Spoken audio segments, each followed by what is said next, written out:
우리 오늘 요한복음 21장 1절부터 14절 말씀 나누겠습니다. 요한복음 21장까지 있습니다.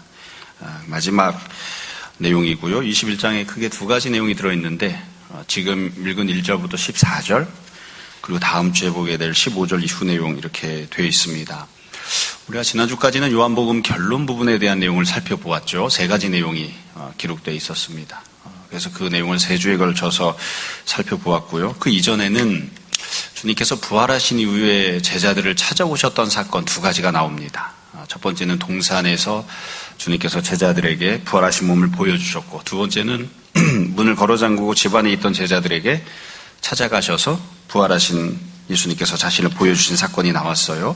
조금 더 멀찌감치 본문을 좀 크게 보자면, 그 이전부터 쭉 우리 말씀 나눌 때 설명드리곤 했지만 예수님께서 십자가 지시기 전에 세 번에 걸쳐서 장소 이동을 하셨습니다. 첫 번째는 동산에서, 두 번째는 안나스의 집에서, 세 번째는 이제 빌라도의 관정에서 이렇게 재판을 받으셨어요. 빌라도의 관정 같은 경우에는 제자들이 함께하고 있던 사람이 아무도 없었죠. 왜냐하면 그때는 6월절이었는데 빌라도 관정 안에 누룩이 그대로 남아있었기 때문에 관정 안에 들어가게 되면 불결한 사람이 되고, 그래서 6월절을 먹고 마실 수가 없습니다. 그러니까 사람들이 오늘 내가 6월절을 먹어야 되겠다. 내가 오늘 절기를 지켜야 되겠다. 그래서 나는 빌라도 관정에 들어갈 수 없다. 그래서 예수님만 불결한 곳에 집어던져 놓고 자신들은 담벼락 바깥에 서서 소리 지르고 손가락질하고 그런 모습이었거든요. 그게 십자가 지시기 전에 세 번째 장면입니다. 그런데 부활 이후에도 예수님이 마찬가지로 세 번에 걸쳐서 자기 자신을 드러내 주시고 찾아와 주시고 나타내 주셨는데, 우리가 결론 부분 이전에 두 장소에 대해서 살펴본 거예요. 첫 번째는 동산에서, 두 번째는 집에서. 그리고 지금 읽은 본문이 세 번째로 나타내신 장면입니다. 그래서 1절을 보시면 이렇게 시작하죠. 그 후에 예수께서 디베라 호수에서 또 제자들에게 자기를 나타내셨으니 나타내시는 일은 이러하니라. 그래서 이게 세 번째 보여주신 장면입니다. 그래서 우리가 염두에 둘 때에 빌라도의 관정에서 어떠했었는지를 생각하시고 본문을 보시면 조금 더 본문을 정확하게 그리고 풍성하게 볼 수 있습니다. 그러니까 예수님을 십자가에 달아 죽이기 위해서 사람들이 나는 오늘 내가 먹어야 할 것을 먹어야 되겠다. 그래서 난 빌라도 관정에 못 들어가겠다. 더럽고 불결한 것은 예수님 너 혼자 다 당해라. 이렇게 집어던져 놓았던 그런 상황을 염두에 두시고 오늘 본문을 좀 더 보시면 돼요. 자, 오늘 본문은 1절부터 6절에서 한 번 제자들과 예수님의 모습이 나오고요. 그 뒤에 7절부터 14절에서 두 번 제자들과 예수님의 모습이 나옵니다. 먼저 2절에 보시면 상황과 장면에 대한 내용이 나오죠. 2절을 보세요. 시몬 베드로, 디두모라 하는 도마, 갈릴리 가나 사람 나다나엘, 세베대의 아들들, 또 다른 제자 둘이 함께 있더니, 여기 보면 여러 제자들이 등장을 하죠. 독특한 사람은 나다나엘입니다. 왜냐하면 요한복음 앞부분에 보면 예수님의 나다나엘을 부르시는 장면은 나오지만 나다나엘이 예수님의 12제자 중에 한 사람은 아니거든요. 그러니까 사도는 아닌데 지금 이 장면 보면 다른 사도들과 더불어서 나다나엘만 같이 하고 있다고요. 그래서 많은 성도들이 초대교회 때부터 어떤 생각을 했냐면 나다나엘이 혹시 예수님의 12사도 중에 한 사람은 아니었을까. 그러니까 우리가 다데오, 바돌로메 이런 사람들 사도들이지만 정확한 기록이 없잖아요. 그러니까 그런 사람들 중에 하나가 아니었을까. 그러니까 이름이 두 개였던 게 아니었을까. 이렇게 추정해 보기도 합니다. 여하튼 이렇게 여러 제자들이 함께 하고 있었어요. 그때에 처음에 말을 시작하는 건 베드로입니다. 3절을 보시면 시몬 베드로가 나는 물고기 잡으러 가노라. 나는 물고기 잡으러 가노라. 이렇게 먼저 이야기를 해요. 운을 먼저 띈 거죠. 뒷부분에서도 그렇고 지금도 그렇고 첫걸음을 먼저 떼는 건 베드로입니다. 나 물고기 잡으러 가겠다. 그러니까 3절 두 번째 줄입니다. 그들이 다른 제자들이죠. 우리도 함께 가겠다. 그래서 다들 물고기 잡으러 갑니다. 그래서 앞부분까지 20장까지는 장소가 어디냐면 예루살렘이에요. 예수님께서 예루살렘에서 십자가에 달려 돌아가셨고 또 부활하셨으니까. 근데 지금 장면은 물고기 잡으러 가는 갈릴리 호수입니다. 그러니까 예루살렘에서 시간도 좀 지나고 장소도 완전히 달라진 거죠. 갈릴리 쪽으로 이제 올라온 거예요. 그래서 다들 물고기 잡으러 가서 물고기를 잡습니다. 이 부분과 관련해서는 사람들의 의견이 팽팽하게 나뉘어 있어요. 한쪽 부류의 사람들은 제자들이 믿음이 없었기 때문에 예수님 부활하셨음에도 불구하고 이미 두 번이나 나타나 주셨음에도 불구하고 여전히 예수님을 찾으러 다니지 않고 주님과 함께하지 않고 자기들 멋대로 자기들 먹고 살던 대로 그냥 갈릴리로 가서 생업에 종사하는 그냥 물고기나 잡고 살아야 되겠다. 이렇게 생각하시는 분들도 있고요. 또 다른 분들은 그렇지 않다. 이 베드로나 다른 사도들이 다 훌륭한 믿음을 갖고 있던 분들인데 아마 예수님께서 막달라 마리아를 통해서 또 다른 경우에도 갈릴리로 가라. 내가 거기서 너희를 만나겠다. 말씀하셨기 때문에 그 말씀에 순종하기 위해서 갈릴리에 간 것이다. 이렇게 보는 분들도 있습니다. 제 생각엔 잘 모르겠습니다. 이게 여기 나오는 사도분들을 보면 두 가지 가능성이 다 있는 것 같아요. 믿음이 없어서 그냥 물고기나 잡으러 가자. 이랬을 수도 있을 것 같아요. 충분히 그러고도 남는 분들입니다. 좀 이분들께는 죄송하지만 또 한편으로는 그래도 지금은 좀 믿음이 나아지지 않았을까 이렇게 생각할 수도 있을 것 같고요. 여하튼 물고기 잡으러 간 거예요. 물고기 잡으러 가서는 어떤 일들이 있었는가? 3절 세 번째 줄에 보면 나가서 배에 올랐으나 물고기 잡는 거죠. 그날 밤에 아무것도 잡지 못했다. 보면 물고기 잡은 시간이 나오죠. 아침부터 오후까지 잡은 게 아니고요. 밤새도록 잡은 겁니다. 밤에 물고기를 잡았어요. 왜 그랬는지는 저는 정확하게 모르겠습니다만 여하튼 시간 배경은 밤입니다. 밤중에 물고기를 잡았고 그리고 얼마큼 잡았느냐? 조금 잡았다가 아니에요. 본문을 보면 아무것도 잡지 못했다. 그러니까 한 마리도 못 잡은 거예요. 참 사실 이러기도 쉽지 않죠. 어떻게 밤새 물고기를 잡았는데 한 마리도 못 잡았을까? 아무런 소득이 없는 그런 모습이에요. 그래서 현실을 놓고 보면 1절부터 3절을 기록하고 있는 제자들의 상황은 여하튼 이유가 무엇이 되었든 목적이 무엇이 되었든 여하튼 밤새도록 물고기를 잡았는데 한 마리도 잡지 못하는 소득이 없는 무일푼의 상황인 그게 이제 제자들이 처해 있는 현실이었습니다. 한편으로는 이게 제자들의 현실이면서 동시에 제자들이 갖고 있던 문제이기도 한 거죠. 물고기를 잡기 원하는데 물고기가 없는 거예요. 취미 삼아서 주님 기다리면서 낚시질을 하러 나갔다 할지라도 그래도 여하튼 물고기가 없는 거예요. 아무런 소득이 없는 그런 지경을 만나고 있었다. 그러면 이런 상황에서 예수님께서 어떻게 하셨는가? 4절부터 6절에 나옵니다. 4절에 보면 날이 새어갈 때에 새벽이죠.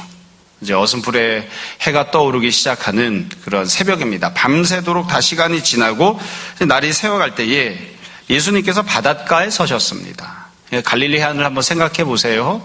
그냥 해안가를 생각하시면 제자들은 바다에 나가서 물고기를 잡고 있고 아마 근처였겠지만 여튼 바다에서 물고기 잡고 있고 예수님은 해안가에 서 계신 겁니다. 땅 위에 육지에 예수님께서 서 계셨어요. 그 뒤에 보면 명확하게 써놓았죠. 4절 끝에 보시면 제자들이 예수이신 줄 알지 못하는지라.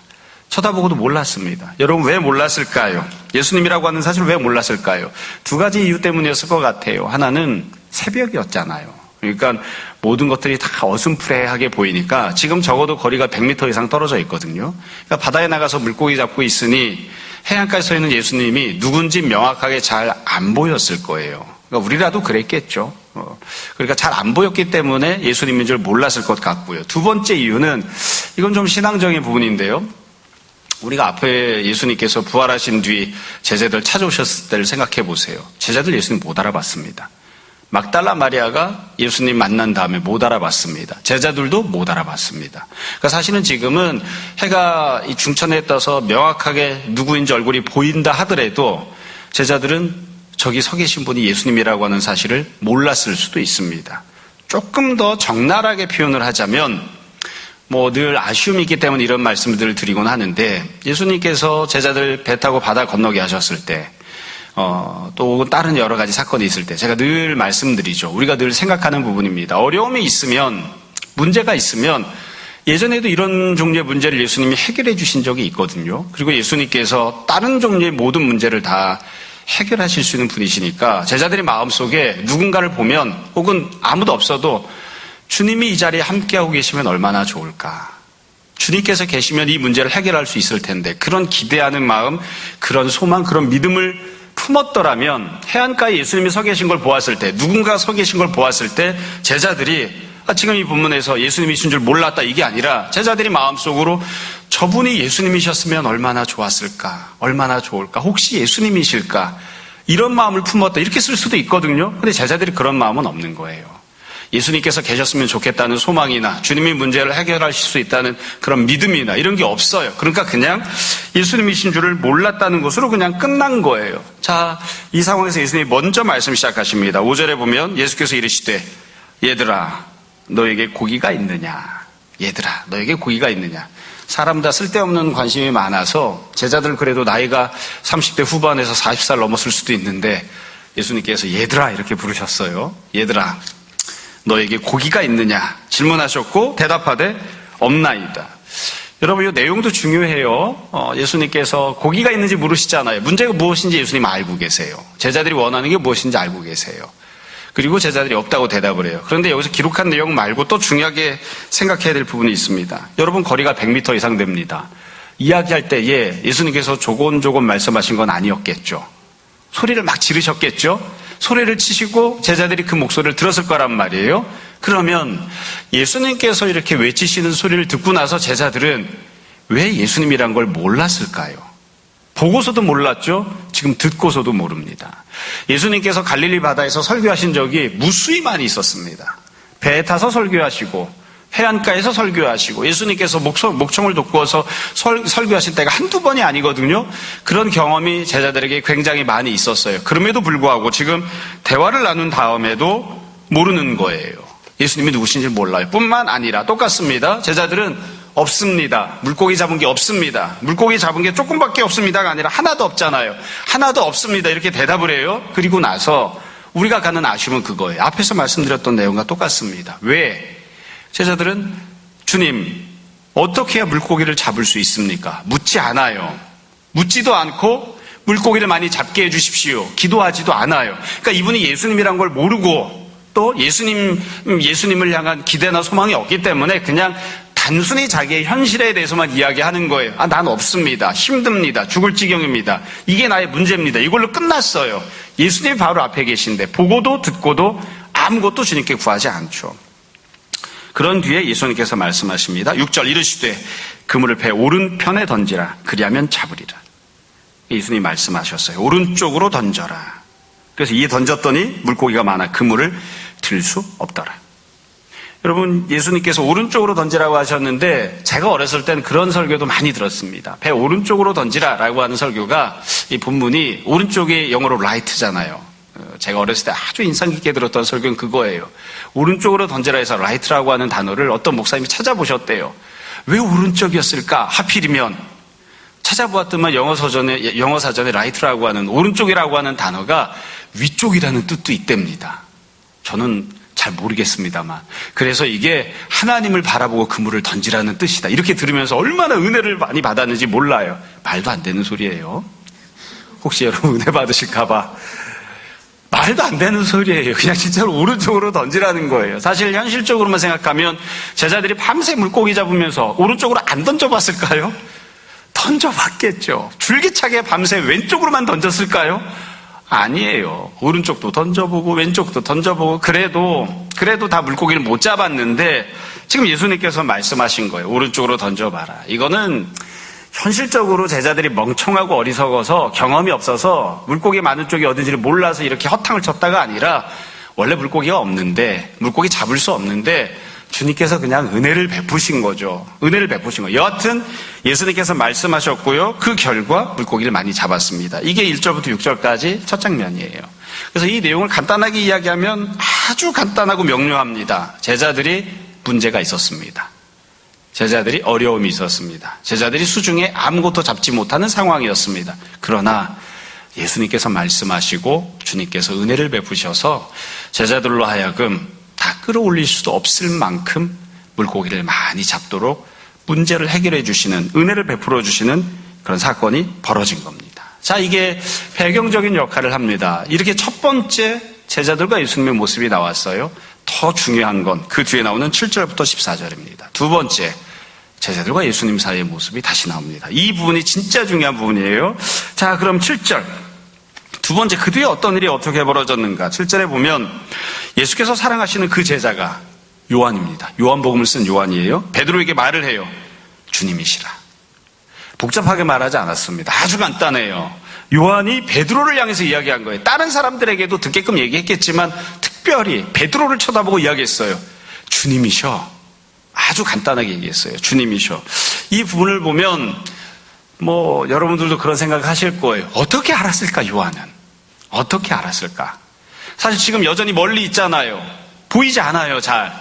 예수님께서 말씀하셨는데도 그거 듣고도 몰랐잖아요. 근데 이 기적을 경험한 다음에 요한은 깨달았어요. 아, 저분이 주님이시구나, 예수님이시구나 라는 것을 깨닫습니다. 예수님이라고 하는 것을 깨달았다는 건 아주 중요하죠. 왜냐하면 여지껏도 부활하신 예수님이 찾아오셨는데 모르다가 깨달았었거든요. 지금도 일단은 아, 저분이 예수님이시구나 라는 걸 깨달은 거고요. 뿐만 아니라 지금 내가 갖고 있는 문제가 해결을 받았는데 이 문제를 해결해 주신 분이 예수님이시구나, 이걸 깨달은 겁니다. 처음에 은혜를 받을 때에는 누가 이 문제를 해결해 주고 있는지 몰랐어요. 그냥 은혜를 받은 거예요. 믿음도 없고 누가 은혜를 베풀었는지도 모르고 그냥 문제만 해결받은 거예요. 그냥 빈 그물이 가득 찬 그물이 된 거예요. 그냥 가난하다가 풍요를 얻게 된 겁니다. 그냥 질병 가운데 있다가 이 건강을 얻게 된 거예요. 내가 갖고 있던 문제를 그냥 해결만 받은 모습이었는데 지금은 누가 그 문제를 해결해 주셨는지, 누가 은혜를 베푸셨는지를 깨달은 거예요. 그래서 주님이시다라는 소리를 베드로가 들은 뒤에, 그 뒤에 베드로가 행동을 합니다. 어떻게 행동하는지를 잘 보세요. 시몬 베드로가 벗고 있다가 주님이라는 말을 듣고 첫 번째 겉옷을 두른 후에 두 번째 바다로 뛰어내리더라. 겉옷을 두른 후에 두 번째 바다로 뛰어내리더라. 여러분, 이 장면은 굉장히 상식적이지 않습니다. 여러분 잘 생각해 보세요. 누군가가 바다에 뛰어들 때, 여러분 바다에 뛰어들 때 어떻게 하십니까? 벗고 있다가 옷을 입고 뛰어드시나요? 아니죠. 옷을 입고 있다가 바다에 뛰어들 거면 벗고 뛰어들죠. 근데 베드로 지금 거꾸로 하고 있다고요. 거꾸로. 옷을 벗고 있었어요. 이게 그물질하고 물고기 잡느라 힘드니까, 땀이 나니까 벗고 있었겠죠. 그러다가 바다로 뛰어들 건데 옷을 입고 있어요. 왜 옷을 입었을까? 뭐 여러 가지로 설명할 수 있는데요. 제가 생각할 때는 간단한 것 같아요. 이유는 간단해요. 예수님께 그래도 옷이라도 입고 예의를 차리겠다고 뭔가를 입은 거예요. 그럼 베드로는 바보 천치도 아닐 테니 옷을 입고 바다에 뛰어들면 옷이 젖게 될 것을, 더럽혀질 것을 알았을까요? 몰랐을까요? 알았겠죠. 그래도 옷을 입고 내 옷이 더러워져도, 내 옷이 젖어도 내가 그래도 겉옷이라도 하나 걸치고 주님 앞에 가겠다고 옷을 입은 거예요. 그러니까 주님을 생각하는 마음으로 내가 어떻게 하는 게 더 편할까? 어떻게 하는 게 옷을 좀 젖지 않게 할까? 이 생각을 하는 게 아니라 조금 더 주님을 생각하는 거죠. 주님 앞에 내가 어떤 모습으로 나아가야 되나? 그걸 생각해서 겉옷을 입고 옷이 더럽혀짐에도 불구하고 그냥 바다로 뛰어든 거예요. 또 다른 측면에서 생각을 해봅시다. 여러분, 왜 바다로 뛰어들었을까요? 뒷부분에 보면 배와 바다 사이가 그렇게 멀지 않아요. 그래서 다른 제자들은 배 타고 옵니다. 제주도로도, 베드로도 열심히 노를 저어가지고 빨리 가도 되잖아요. 근데 왜 베드로는 바다에 뛰어들었을까요?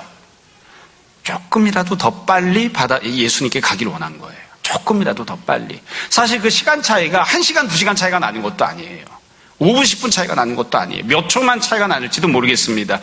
그렇지만 나는 단 1초라도 조금 더 빨리 예수님께 가고 싶어요. 그래서 옷을 챙겨서 예수님께 같이, 예수님 쪽으로 가겠다고 바다에 뛰어드는 거죠. 이게 베드로가 했던 행동입니다. 그러니까 이 행동 하나를 놓고 보면 베드로가 예수님을 향해서 어떤 마음을 지금 품고 있는지를 알 수 있어요. 그냥 걸어가도 되는데 막 뛰어오잖아요.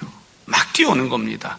걸어가서 만나면 5초, 뛰어가서 만나면 2초. 그래도 뛰어가는, 그게 지금 베드로가 예수님을 향해 취하는 모습입니다. 그러니까 이게 베드로가 지금 어떤 마음을 갖고 있는지 우리로 하여금 알게 해줘요. 자, 베드로가 이렇게 해서 예수님께 갔는데 이 모습이 아주 중요한, 몇 가지 중요한 특징들을 갖고 있습니다. 우리가 잘 알고 있는 것이고 제가 설교할 때도 몇 번 말씀을 드렸지만 다시 한번 말씀을 드릴게요. 일단 베드로가 이렇게 행동할 때 어떤 식으로 행동했던 것인지, 어떤 특징을 갖고 있는지, 첫 번째는 베드로가 일단은 예수님이시라는 걸 알게 되었죠. 알아차렸습니다. 내게 은혜 주신 분이 주님이시구나, 이 사실을 알았습니다. 두 번째로, 그래서 베드로는 자기 발로 예수님 쪽으로 갑니다.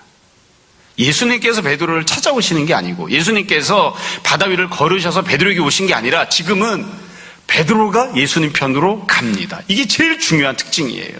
여지껏 요한복음을 놓고 보시면 예수님께서 제자들에게 직접 무언가 은혜 베푸시는 기적 행하신 적이 별로 없습니다. 그리고 동시에 항상 예수님이 제자들 쪽으로 건너오셨어요. 예수님께서 바다를 건너오세요. 예수님께서 제자들을 찾아오세요. 근데 지금은 베드로가 예수님 쪽으로 가는 거예요. 베드로가 예수님을 향해서 걸어갑니다. 그게 지금 장면이 갖고 있는 모습이에요. 뿐만 아니라 지금 누가 무언가를 요구하거나 명령하지도 않아요. 베드로가 자발적으로 그렇게 행동합니다. 내가 예수님께 가야 되겠다. 그렇게 행동하는 거예요. 뿐만이 아니라 베드로가 예수님께 가면서 어떻게 했는가? 자기가 갖고 있던 것을 포기하고 주님께 갑니다.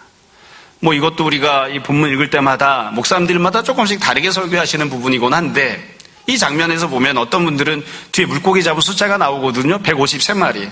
믿음으로 행동하면, 말씀에 순종하면 빈 그물도 153마리나 되는 풍성한 물고기를 얻을 수 있다. 이렇게 이야기하시는 분들도 있어요. 그게 본문의 핵심이라고 말씀하시는 분들도 있어요. 그것도 맞아요. 그런데 현실을 잘 생각해 보세요. 베드로가 어떻게 하나요? 옷 챙겨 입고 바다로 뛰어듭니다. 무슨 말이냐면 물고기 다 포기하고 주님께 가는 겁니다. 여러분, 이 물고기는 분명 주님이 주신 은혜가 맞습니다. 주님께서 선물해 주신 거예요. 여지껏 물고기가 없었다가 물고기를 소유한 사람이 되었잖아요. 받은 사람이 됐잖아요. 내 힘으로는 얻을 수 없었지만 주님의 역사하심으로, 주님의 기적으로, 주님의 은혜로 받은 은혜가 있는 거예요. 그 주님이 주신 게 맞습니다. 선물이 맞습니다. 그러나 그것들을 챙기고 그것들을 누리는 것보다 주님께 나아가는 걸 더 귀하게 여겼기 때문에 베드로가 주님이 주신 물고기 153마리, 그물이 찢어질 만큼 가득 찼던 물고기를 다 포기하고 내려놓고 주님께로 가는 거예요. 주님을 향해서 내가 스스로 건너서는, 이게 지금 베드로가 보이는 모습입니다. 그래서 이게 앞서 나왔던 부활 사건들과 매우 달라요.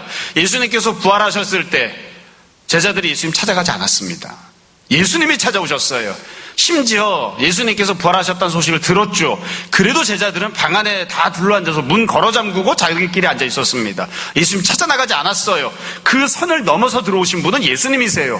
그래서 여지껏 사건들을 가만히 생각해 보면 십자가 지실 때도 그렇고요, 부활하신 다음에도 그렇고 예수님과 제자들 사이에는 보이지 않는 선이 그어져 있어요. 겟세마네 동산에서도 예수님이 저쪽에, 제자들은 이쪽에. 또 예수님께서 재판을 받으셨던 안나스의 집에서도 베드로가 문을 사이에 두고, 튀라를 사이에 두고, 예수님은 저쪽에, 나는 이쪽에, 그 문을 넘어서지를 못하잖아요. 예수님이 오시지 않으면 내가 그쪽으로 가지 않는 거예요. 내가 손해를 봐야 되니까. 빌라도의 간정에서도 예수님은 불결한 저쪽에, 우리는 유월절을 즐기고 내가 먹을 수 있는 거 먹을 수 있는 이쪽에, 그렇게 있잖아요. 부활하셨을 때도 마찬가지예요. 예수님께서는 무덤문을 박차고 나오셨지만 아무도 그 예수님을 맞으러 나가지 않았어요. 부활하셨다는 사실을 알면서도 제자들은 튀라를 기점으로, 문을 기점으로 문 걸어 잠그고 문 안쪽에, 예수님 바깥쪽에 있었다고요. 근데 지금 유일하게 처음으로 베드로가 예수님과 베드로 사이 그어져 있었던, 한 번도 베드로가 넘어서 본 적이 없었던 그 선을 넘어서서 예수님 쪽으로 가고 있어요. 예수님 쪽으로. 그 예수님 쪽으로 가기 위해서 나 더러워져도 상관없습니다. 불결해져도 상관없습니다. 옷이 더럽혀져도 상관없습니다. 조금 더 힘들어도 단 1초라도 빨리 가기 위해서 난 바다에 뛰어들겠습니다. 그리고 주님이 주신 선물이 분명히 맞지만 내가 누릴 수 있는 풍요 안 누려도 상관없습니다. 내가 여지껏 얻기를 원해서 밤새도록 물고기 잡았는데 허탕을 쳤던 그 물질적인 부요함, 나 그거 못 누려도 상관없습니다. 그거 버리고 예수님 쪽으로 가는 거예요. 그러니까 이게 지금 베드로가 했던 행동이 갖고 있는 아주 중요한 특징이죠. 얼핏 이렇게 이 말씀을 드리면 다른 제자들은 순 나쁜 놈처럼 보일지도 몰라요. 물고기 끌어안고 있는 사람들 아니에요. 제자들도 결국 그 물고기 다 버리고 가기는 어렵잖아요. 배도 버리고 그냥 다 뛰어내기도 어렵잖아요. 그래도 되기는 하지만 제자들도 결국 배를 끌고 주님 앞으로 나옵니다.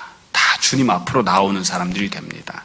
이게 제자들이 했던, 베드로가 했던 행동이에요. 자, 그러면 마지막으로 예수님께서는 그럼 이런 제자들이 어떻게 하셨는가? 9절부터입니다. 9절부터 보면 이렇게 바닷속으로 뛰어들어서 주님을 찾아 나왔던 베드로에게 주님이 하신 행동이 나옵니다. 어찌 보면 주님이 주신 은혜를 포기하고 내가 누릴 수 있는 풍요를 포기하고 내가 희생하고 주님께 나아가기를 원했던 그 베드로에게 주님이 어떻게 하셨는지가 9절부터 나와요. 9절, 육지에 올라보니 잘 보세요. 첫 번째, 숯불이 있습니다.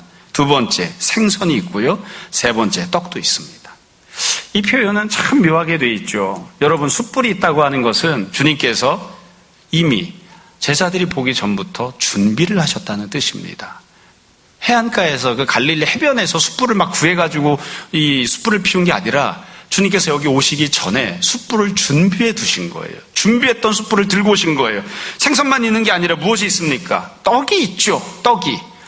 떡을 그 해안가에서 어디서 마련하겠습니까? 그러니까 주님께서 미리 염두에 두고 계세요. 내가 제자들을 만날 거야. 그리고 저 녀석들이 물고기를 잡고 있지만 물고기가 없지. 또 얼마나 피곤하겠어. 얼마나 배가 고프겠어. 그래서 주님께서 미리 숯불도 물고기도 떡도 다 미리 마련해서 가방에 들고 혹은 다른 데다 들고 그리고 해안가로 찾아오신 거예요. 그리고 새벽에 그곳에서 미리 주님께서 준비해 두신 거죠. 그래서 이 장면을 다르게 표현하면 이렇게 이야기할 수 있어요. 예수님께서 제자들은 밤새 물고기 잡고 허탕치고 있었지만 그 시간에 주님께서는 제자들이 먹을 수 있는 아침밥을 준비하고 계셨습니다. 예수님께서 식사를 준비하신 거예요. 그래서 제자들이 올라가요. 올라가서 그걸 봅니다. 본문에서 9절에 보면 본 것만 되어 있죠. 10절에 보면 이렇게 되어 있어요. 예수께서 이르시되 지금 잡은 생선을 좀 가져오라. 앞부분에는 예수님이 물으셨잖아요. 너에게 생선이 있느냐? 없다고 했죠. 근데 지금은 어때요? 지금 잡은 생선이 있어요. 이 지금 잡은 생선은 뭐냐면 주님이 주신 은혜예요. 내가 얻은 것이 아니라 주님이 나에게 베푸신 은혜예요. 내가 너에게 주었던 선물, 내가 너에게 베풀었던 은혜가 있는데 그 중에 일부를 가지고 와라. 갖고 와서 그거를 우리 같이 먹고 같이 누리자. 이렇게 말씀하시는 거죠. 그래서 베드로가 올라가서 그물을 끌어올렸습니다. 그랬더니만 물고기가 11절에 보시면 153마리라고 돼 있죠. 153마리 물고기를 잡았다고 돼 있습니다. 왜 이거 물고기 셌을까? 이거 가지고 이런저런 얘기들을 많이 했었습니다. 그 바빠 죽겠는데 예수님이 지금 식사하도록 식탁 차려놨는데 물고기를 세고 앉아있고 어떤 선교사님이 그렇게 이야기하셨대요. 터키 선교사님이셨는데 터키에서는 지금도 바다에 가서 물고기를 잡을 때 자기 배로 잡지 않고 남의 배를 빌려서 물고기를 잡으면 돈을 10만 원, 20만 원 이렇게 주는 게 아니라 자기가 잡은 물고기 숫자의 3분의 1을 배삭스로 준답니다. 그러니까 아마 이 숫자를 센 이유는 이 베드로나 다른 제자들이 자기 배를 탄 게 아니라 다른 사람에게 배를 빌려서 이 물고기 잡으러 갔던 게 아닌가. 그리고 선주에게 그 백사수를 주기 위해서 3분의 1을 헤아리기 위해서 숫자를 센 게 아니었을까. 이렇게 추정하곤 해요. 이유는 정확하지 않아요. 여하튼 153마리를 잡은 거예요. 여러분 이 장면을 잘 보시면 도대체 주님 앞에 주님께서 주신 은혜지만 풍요로움, 자유로움, 내가 누릴 수 있는 넉넉함 그런 나의 선택권을 다 내려놓고 주님 앞에 나아갔을 때 어떤 은혜를 누리는가? 주님께서 식탁을 마련해 놓으셨습니다. 여러분 한번 여지껏 살면서 인생을 살면서 가장 감격스러웠던 식탁이 언제였는지 한번 생각해 보세요. 언제였는지. 언제 여러분 어떤 식탁을 맞이했을 때 가장 감격스러우셨습니까? 저는 원래 별로 밥 먹는 걸 별로 좋아하지 않아서 생존을 위해서 밥을 먹는지라 그때 너무너무 감격스러웠다. 이런 게 별로 기억이 없어요. 만약 제자들이 평생을 두고 자신의 삶 속에서 가장 의미 있었던 식사 자리를 선택하라고 한다면 고민했을 것 같아요. 성찬식 자리를 꼽아야 될까? 이 순간을 꼽아야 될까? 예수님이 밥을 차려주셨잖아요. 제가 우스갯소리처럼 하는 얘기가 있습니다. 저 생선 안 먹습니다. 편식 심하게 합니다. 그러나 만약 갈릴리 호수에서 지금 예수님이 이렇게 식탁을 차려놓으셨으면 뼈까지 다 씹어 먹었을 겁니다. 다 먹었을 거예요. 이거보다 더 감격스러운 식사 자리가 어디 있습니까? 주님께서 나를 위해서 차려주신 거예요. 남편이 차려준 게 아니고요. 부인이 차려준 게 아니고요. 친정엄마가 차려준 게 아니고요. 시어머니가 차려주신 게 아니에요. 대통령이 나와서 밥상을 차려주신 게 아니에요. 예수님께서 이 식사를 차려주셨다고요. 이게 은혜입니다. 내가 주님을 사랑합니다. 주님께 나아가길 원합니다. 한 걸음이라도 더 빨리 주님을 만나기를 원합니다. 내가 누릴 수 있는 재산도 풍요도 다 내려놓고 주님 만나는 게 더 중요합니다. 그래서 주님 앞에 나왔더니만 나는 내가 무언가를 희생했다고 생각했는데, 포기했다고 생각했는데 아니에요. 주님께서 먼저 모든 것들을 마련해 두시고 나를 위해 식탁을 제공해 주시는, 주님이 주시는 그 밥을 먼저 먹는 거예요. 이게 천국이죠. 갈릴리에서 제자들은 천국을 처음으로 경험을 하는 겁니다. 12절에 보면 예수님께서 이르시되 와서 조반을 먹으라 하시니 제자들이 주님이신 줄 아는 고로 이제는 예수님인 줄 알아요. 당신이 누구냐 감히 묻는 자가 없더라. 예수께서 가셔서 떡을 가져다가 그들에게 또 주시죠. 생선도 그와 같이 하셨더라. 14절 이것은 예수께서 죽은 자 가운데서 살아나신 후에 세 번째로 제자들에게 나타나신 것이라. 세 번째 예수님이 나타나신 장면을 이렇게 기록하고 있습니다. 자, 오늘 말씀을 정리하겠습니다. 사실 본문 내용도 굉장히 유명하고요. 담고 있는 장면도 매우 단순합니다. 여러분 처음에 말씀드렸던 것처럼 우리가 오늘 읽은 1절부터 14절 두 번에 걸친 장면으로 되어 있습니다. 처음에 제자들이 물고기 잡으러 갔다가 빈손이었는데 주님께서 채워주셨습니다. 두 번째 베드로가 그리고 제자들이, 특별히 베드로가 주님이 주셨던 은혜가 분명함에도 불구하고 물고기를 포기하고 그리고 또 예수님 앞에 나아가기 위해서 불결해지는 것도 마다하지 않고 조금이라도 빨리 주님 앞에 나아가겠다고 주님 앞에 뛰어가는, 바다에 뛰어들어 헤엄쳐가는 그런 선택을 하는 것을 우리가 봅니다. 그리고 그 베드로에게 주님께서 식탁을 마련해 두셨다가 귀한 아침밥을 먹여주시는 그런 은혜를 베풀어 주셨습니다. 여러분, 그래서 이 장면에서 우리가 한두 가지만 이미 말씀드렸지만 다시 말씀을 드릴게요. 제자들은 아무 자격 없이 은혜를 받습니다. 그리고 제자들은 자신들이 은혜를 받을 때에 예수님이 은혜를 베푸셨는지도 모르고 은혜를 받습니다. 물론 주님이 얼마든지 역사하시고 주님께서 은혜 베푸실 수 있다는 것을 알고 있지만, 그렇지만 제자들은 특별한 믿음을 갖고 있지 못했어요. 그래서 한편으로 생각하면 1절부터 6절까지 나오는 첫 장면은 제자들은 아무 변화가 없죠. 공생의 사역하실 때 주님이 은혜 베푸시던 것을 경험하던 때와 아무 변화가 없어요. 아무 차이가 없어요. 믿음이 더 성장한 그런 모습도 보이지 않아요. 아무 자격 없는 제자들에게, 믿음 없는 제자들에게 그럼에도 불구하고 예수님이 찾아오시고 준비해 두시고 은혜를 베풀어 주셨습니다. 그들의 빈 그물을 다시 한번 또 채워주십니다. 이게 본문이 갖고 있는 참 어찌 보면 슬픈, 안타까운, 아무 변동이 없는, 변화가 없는 그런 장면이에요. 두 번째, 그러나 이 은혜를 받은 뒤에 제자들의 모습이 달라집니다. 베드로가 달라집니다. 제자들도 달라집니다. 아까부터 쭉 말씀드린 것처럼 베드로가 주님께 나아가기 시작합니다. 한 번도 넘어서 본 적이 없었던, 여기까지만이 내 믿음이야, 더 이상은 내가 주님을 위해서 희생하거나 헌신하거나 더 이상은 주님께 가까이 나아가기 어려워, 자기가 그어놓은 어떤 선이 있습니다.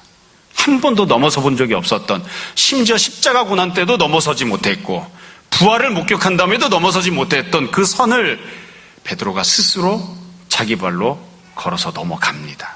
그리고 예수님 계신 쪽으로 가는, 이게 이제 본문이 보여주는 중요한 특징인 거죠. 언제나 그렇지만 주님 앞에 나아가는 것이 가장 귀한 일이죠. 나의 필요가 있어서, 나의 간절한 소망이 있어서, 체험받기 원하는 부분이 있어서, 나의 부족한 부분, 문제와 어려움이 있어서 이 문제를 해결해달라고 주님 앞에 나아가는 것, 그것도 귀합니다. 그것도 참 귀한 믿음입니다. 근데 지금 베드로가 보이는 모습은 그런 종류의 믿음이 아니에요. 내가 이미 은혜를 받았음에도, 내가 이미 체험을 받았음에도, 나에게 부족한 것이 없도록 주님께서 나에게 선물을 주셨음에도 불구하고, 아니요, 그런 것들보다 주님이 더 귀합니다 하고 그 모든 것들을 내려놓고 주님 앞에 나아가는, 그게 베드로가 보이는 변화받은 모습, 귀한 신앙입니다. 여러분, 우리도 과연 이런 모습이 우리 안에 있는지를 잘 생각해 보았으면 좋겠습니다. 혹시 우리는 문제가 있을 때 채워달라고 빈 그물을 들고 주님 앞에 나아가는, 거기까지만 나아가는 모습은 아닌지, 우리 삶 속에 주님께서 주신 은혜들이 분명하지만 풍요로움을, 건강을, 자유를, 내가 누릴 수 있는 선택을 잠시 뒤로 놓고 나는 주님께 나아가는 것이 더 귀합니다, 나는 정말 주님을 사랑하길 원합니다, 그렇게 주님 앞에 나아가는 모습도 우리 안에 있는지 다시 한번 잘 생각해 봤으면 좋겠습니다. 모쪼록 바라기는 우리가 오늘 살펴본 베드로처럼, 그리고 다른 제자들처럼 주님을 더 깊이 사랑하고 섬기는 모습, 주님께 한 걸음 더 나아가는 모습, 내가 여지껏은 뭐가 그렇게 두려워서 못했는지 모르지만 내가 그어놨던 선, 넘어서지 못했던 그 선을 넘어서는 귀한 믿음의 모습이 우리 가운데 있었으면 좋겠습니다. 날마다 주님을 더 깊이 사랑하고 주님과 동행하는 우리 모두가 다 되기를 주님 이름으로 축원합니다. 잠시 기도하겠습니다. 주께서 아무 자격 없는 우리에게 은혜를 받아도 주님께서 그 은혜를 채워주신 줄 잘 깨닫지 못하는 우리에게 여전히 긍휼을 베푸시고 사랑을 베푸시며 우리의 빈 그물을 채워주시는 것 우리가 기억합니다.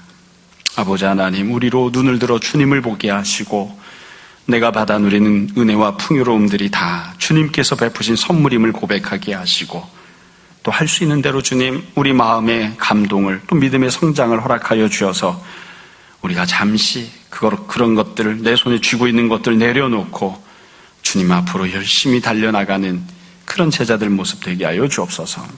아버지 하나님, 우리가 잘 알지만 그러나 믿음으로 행동하지 못할 때들이 참 많습니다. 우리에게 담대함 주셔서 주님을 향하여 한 걸음을 내디딜 수 있도록 우리를 붙들어 주옵소서.